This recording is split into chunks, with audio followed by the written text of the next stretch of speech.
Salam sejahtera. Akhirnya sah.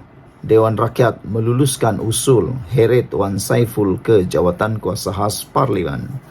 Usul untuk mengheret ahli Parlimen Tasik Gelugur Datuk Wan Saiful Wanjan kepada jawatan kuasa khas dan kebebasan Parlimen diluluskan dengan undi majoriti di Dewan Rakyat hari ini. Ia berikutan dakwaan Wan Saiful ketika sidang Dewan Rakyat 21 Mac lalu bahawa beliau ditawarkan oleh seseorang untuk membatalkan pertuduhan yang dihadapinya jika menyokong Perdana Menteri. Ada netizen kata, adakah dengan rujuk ataupun dengan berjayanya Wan Saiful diheret ke muka pengadilan ini, adakah beliau bakal akan dihukum? Apakah hukumnya? Dan ada yang kata bertanya, adakah Wan Saiful akan digugurkan daripada kerusi Parlimen? Adakah itu hukumannya? Dan ada juga yang tanya, mungkinkah Wan Saiful akan digantung daripada ke Parlimen? Itu pun soalan netizen juga. Siapa yang ada maklumat, tahu tentang perkara itu, tolong kongsikan dalam ruangan komen supaya kita tahu, kita dapat kongsi dengan rakan-rakan yang lain apa hukuman yang bakal dihadapi oleh Wan Saiful Wanjan. Menteri Undang-Undang dan Reformasi Institusi Datuk Seri Azalina Wan Said ketika membentang usul itu berkata, kenyataan Wan Saiful secara tersirat mendakwa ada individu dalam kerajaan boleh memanipulasi untuk membatal atau menggugur pertuduhan kes mahkamah terhadap dirinya. Selepas usul dibentang dan dibahas, semua ahli Parlimen pembangkang bangun meninggalkan Dewan ketika undian suara dilakukan. Yang ini pun kata netizen, inikah level pembangkang ketika ini? Mereka kata pembangkang sekarang cap ayam. Kenapa mereka katakan seperti itu? Sebabnya kerana selepas usul dibentang dan dibahas, ahli Parlimen pembangkang bangun meninggalkan Dewan ketika undian suara dilakukan. Tak berani lihat keadaan mereka kalah, mereka pun meninggalkan Dewan. Begitulah level pembangkang sekarang, kata netizen. Mereka kata cap ayam.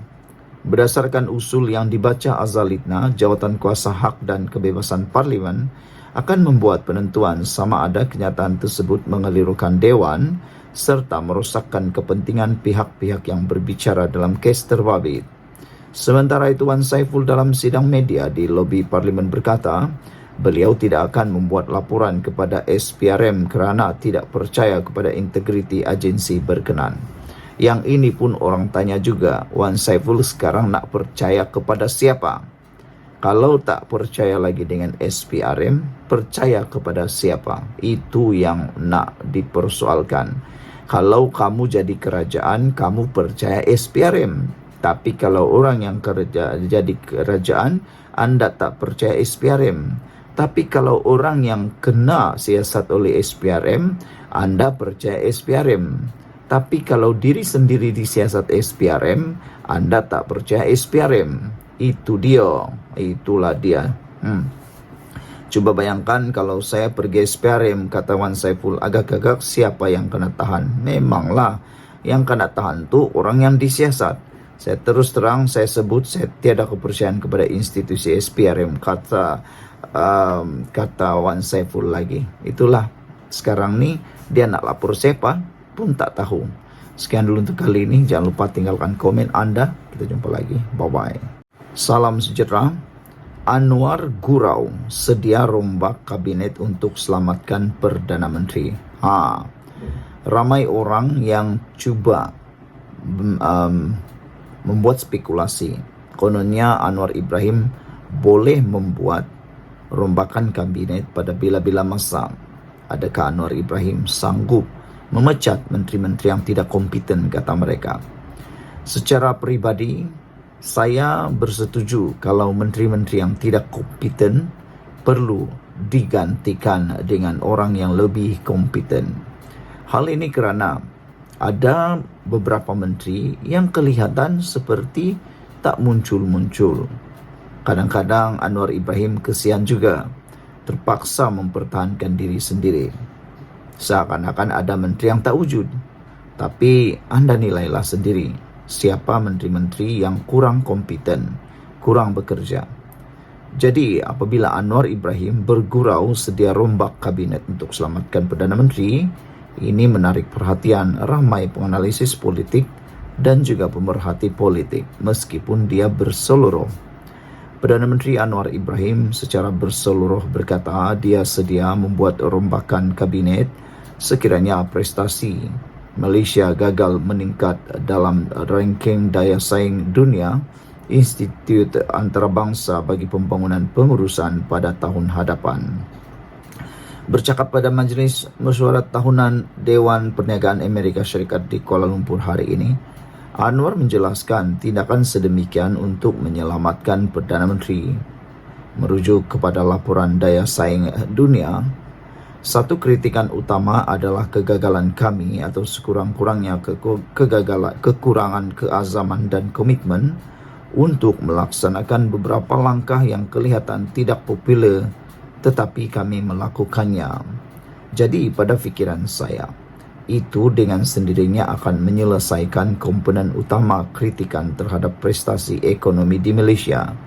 Saya berharap insya-Allah tahun hadapan akan mencatat laporan yang lebih baik, kata Anwar. Jika tidak, anda tahu, saya akan dipaksa untuk membuat rombakan kecil dalam kabinet. Itu sahaja cara selamatkan Perdana Menteri, katanya bersambut gelak ketawa hadirin.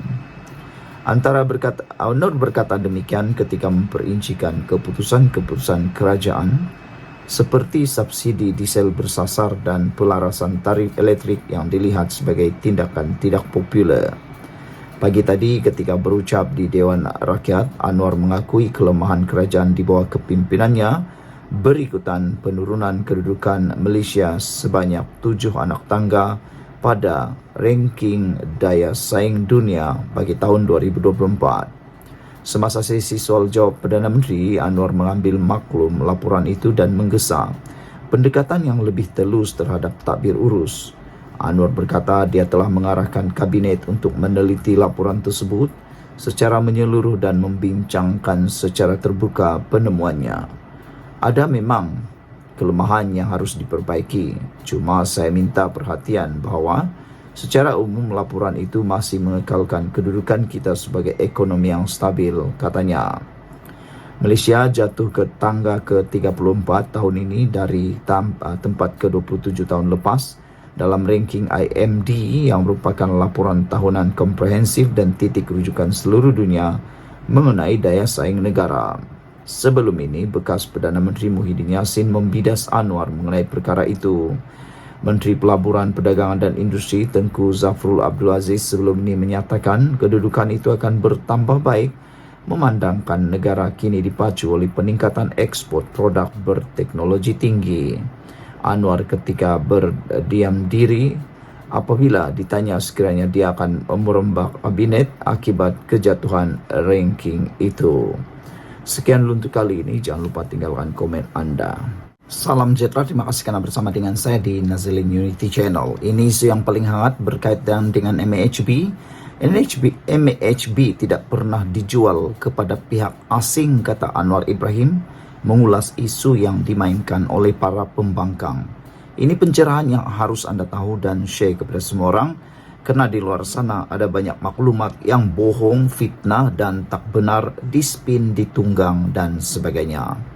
Perdana Menteri menegaskan Malaysia Airport Holding Berhad tidak pernah dijual kepada pihak asing dan terus kekal menjadi milik Malaysia.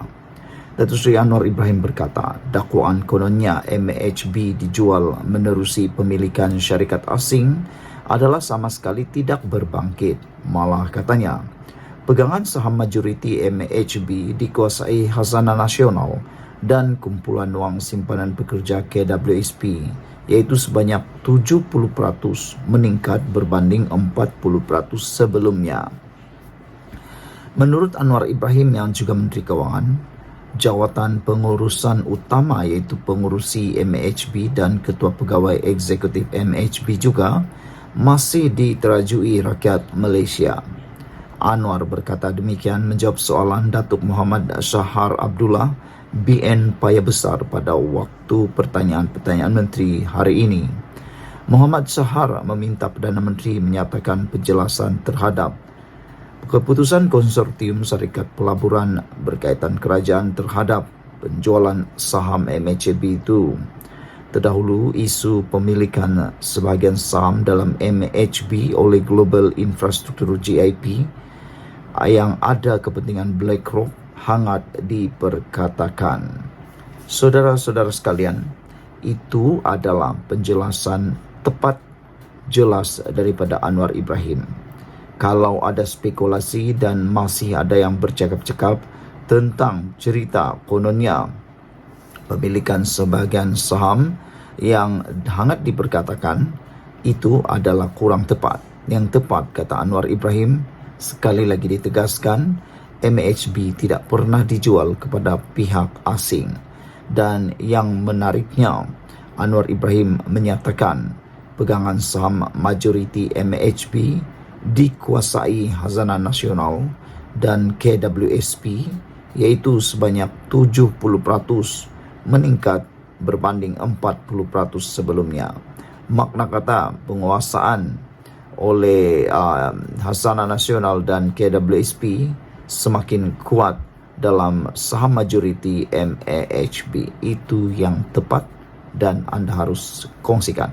Sekian dulu, kita jumpa lagi. Bye-bye.